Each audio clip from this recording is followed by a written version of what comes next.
সম্মান জানিয়ে প্রণাম ভালোবাসা জানাই এবং সামনে রয়েছে আমার ছাত্র ভাইরা, তাদেরকেও আমি অপুরাণ ভালোবাসা জানাই। আজকে আমার একটা ছোট্ট নিবেদন, যেটা স্কুলে আমি সম্ভবত প্রথম পরিবেশন করব, জানি না কেমন হবে। তো আমার বয়োজ্যেষ্ঠদের কাছে আমার একটাই অনুরোধ, যদি কোথাও ভুলভ্রান্তি হয় ক্ষমা করে দেবেন, আর আশা করব তোমরা আনন্দের সঙ্গে সেটা নেবে। আজকে যে গল্পটা বলবো সেটা একটি শিক্ষকের আত্ম উপলব্ধি আর একটা শিক্ষিতের স্বপ্নভঙ্গের কাহিনী। একটা শিক্ষিত নিতাইচন্দ্র নস্কর চাকরি হারিয়েছে, এখন টোটো চালান। নাটিকা সিলেবাসে নেই। নিচুরে কি খুঁজছেন স্যার? আবার কিছু হারিয়েছেন বুঝি? আমি জিজ্ঞেস করাতে নির্বাক চোখে তাকিয়ে রইলেন বিজেশবাবু। তারপর কাঁপা গলায় বললেন, চশমাটা কোথায় রেখেছি বলো তো নিতাই? আর 10টা টাকা ছিল পকেটে। এস, আবার হারিয়েছেন তো? আপনার যা ভুলো মন। দেখুন, পকেটের রুমাল বের করতে গিয়ে হয়তো নিশ্চয়ই কোথাও ফেলেছেন। তা হবে বোধ হয়। এবার তোমার টোটোর ভাড়াটা দিই কি করে বলো তো? সে আজ না হয় নাই দিলেন মাস্টারমশাই। হাজার হোক, আপনি আমার শিক্ষক ছিলেন। হ্যাঁ, মাস্টার বটে, তবে একজন সম্পূর্ণ ব্যর্থ মাস্টার। নিজেকে শিক্ষক বলে পরিচয় দিতে আজ বড় লজ্জা হয়। কি শেখালাম, কি বা শেখাতে পেরেছি? না, কিচ্ছু না। এই তোমাকেও পড়িয়েছি, তোমার মতো আরো কয়েক হাজার ছাত্রকে তো পড়িয়েছি। মানুষ করতে পেরেছি কি? না, বোধ হয় না। এই কথা কেন বলছেন স্যার? জানানি তাই বেশ কয়েকদিন ধরে বুকের বাঁ দিকটা বড্ড ব্যথা করছিল।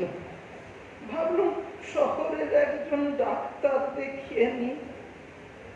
গেলাম, চেম্বারে ঢুকেই দেখি, ওরে বাবা, এ তো সে আমাদের সৌমকান্তি। আমার ক্লাসে সব থেকে বেশি প্রশ্ন করা ছাত্র সৌম। আমাকে দেখে সে একটা প্রেসক্রিপশন করে দিলে, অনেকগুলো টেস্ট, অনেকগুলো ওষুধ লিখে দিলে, একটা ডায়াগনস্টিক সেন্টারের নামও বলে দিলে বটে। এই বুড়ো বয়সে এতগুলো টেস্ট, কত টাকা! এসব ভাবতে ভাবতে যখন হাঁটছিলাম, অনেক পর খেয়াল হলো চশমাটা বোধহয় চেম্বারেই ফেলে এসেছি। ফিরে গেলাম, দরজায় দাঁড়িয়ে শুনলাম সৌম্য কার সাথে যেন কথা বলছে। এই যে সারাদিন তোমাকে কত রুগী রেফার করি বলো, তার জন্য দাও তোমার 500টা টাকা। হ্যাঁ, এবার একটু বাড়াও। নিজের ওপর বড্ড ঘেন্না হলো। আমারই ছাত্র কিনা আমারই মেডিকেল টেস্টের জন্য ঘুষ নিচ্ছে। তাহলেই ভাবো কেমন ছাত্র গড়েছি। এবার যে কেমিস্ট ভেজাল ওষুধ বেচে, যে ডাক্তার রোগীর গলা কাটে, যে মেডিকেল ওয়েস্ট পাচার করে, যে আমলা ঘুষ খায়, তারাও তো কারো না কারো ছাত্র ছিল। হ্যাঁ, সে শিক্ষকও আজ ব্যর্থ। যে উচ্চ পদস্থ চাকুরে বুড়ো বাবা মাকে ঘর থেকে বের করে দেয়, সে শিক্ষক ব্যর্থ নয়, ব্যর্থ, পুরোটাই ব্যর্থ। আসলে আমরা সারা জীবন ধরে একটা নির্দয় অর্থলোলুপ সিস্টেমের সিলেবাস পড়িয়েছি মাত্র, মানুষ করতে পারিনি।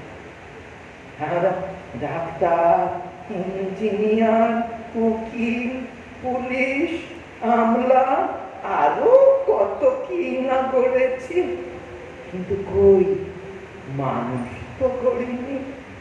আসলে কি জানি তাই আমাদের স্কুল কলেজের সিলেবাসে মনুষ্যত্বের তো কোনো পাঠ নেই, বিবেক নেই, নৈতিকতা নেই। তার বদলে আছে শুধু টাকা, টাকা রোজগার করবার কল কবজা তৈরির ফর্মুলা। এ দায় তো আমাদেরই গো, এ দায় তো আমাদেরই। সারা জীবন তোমাদের সদর্পে বলেছি সত্যের